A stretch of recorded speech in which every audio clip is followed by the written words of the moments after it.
Ang aking natutunan sa loob ng isang taon na ako po ay may asawa. Number one, ma-detail pa lang babae. Tama po ba? Gusto nila yung dapat nakalinya yung plano mo, dapat nakapresent, dapat meron silang inaabangan. Kasi pag hindi, ang mga babae ang bilis mag-alala. So wag mong sisihin na lagi nag-aalala yung asawa mong babae kasi ikaw na lalaki, wala kang kapalang plano. Pangalawa, hindi sapat sa aking asawa na mahal ko siya sa isip. Ang laging gusto ng aking asawa, verbal kong sinasabi, pag siya ay nag-I love you sa akin, ang gusto niya laging may sagot. Ang sa akin naman, I love you ka sa akin, gumiti ako, ang ibig sabihin nun, I love you to rin.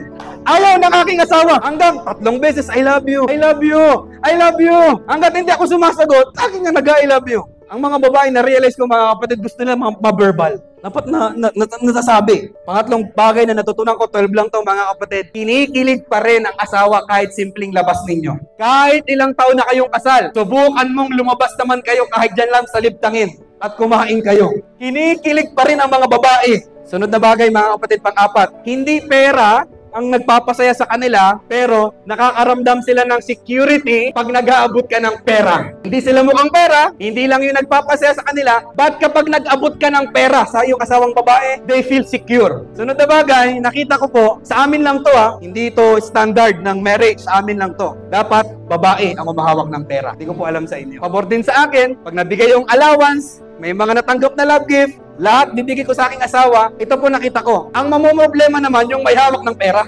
In essence, pabor naman sa akin. Merong wisdom mga kapatid. Ang knowledge, information. Ang knowledge, hindi ka nag-seatbelt, pag-accident, mamatay ka. Diba? Ang wisdom mga kapatid, in-apply mo yung natutunan mo na yon. Okay? So yung aking sinasabi, by experience po ito mga kapatid, may wisdom na po dito. Mga kapatid, ang saya ng aking asawa, tuwing luto yan. Imagine mo ilang beses nagluto ang aking asawa. Every luto, lagi niyang tinatanong, anong lasa? Anong lasa? Alam kong masarap na talaga naman siya magluto, pero minsan napapaalat din. Lagi niyang tinatanong, masarap. Ang ibig ko sabihin mga kapatid, yung appreciation nagmamatter sa mga babae.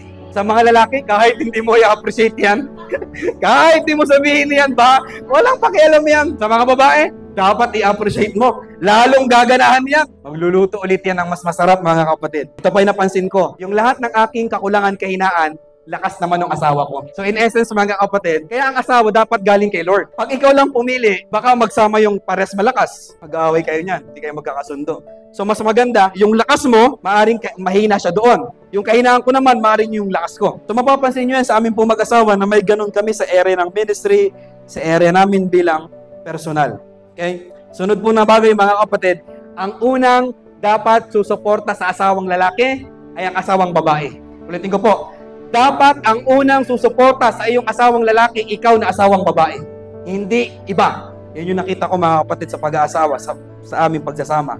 Sunod na bagay, hindi sagot ang kasal sa issue ng lust. Pag ikaw may lust, issue ng lust, hindi mo yan sinuko kay Lord, hindi mo yan pinabago kay Lord, hiningi kay Lord na tanggalin yan, ayusin yan, ma-overcome mo yan. Kahit pala mag-asawa na kayo, possible na manood ka pa rin ng pornography. Possible na mag-enter ka pa rin sa mga bagay na hindi mo dapat na ginagawa. So, hindi sagot ang marriage sa issue ng lust. Si Jesus ang sagot sa mga issue natin sa buhay. So, hindi ko po alam, bawat isa sa atin, hindi ko to ililigtahan, lahat to possible na maranasan. Diba?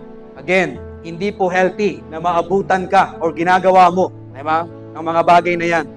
Ang laking sampal niyan sa iyong asawang babae. Ang laking, hindi ko alam yung term.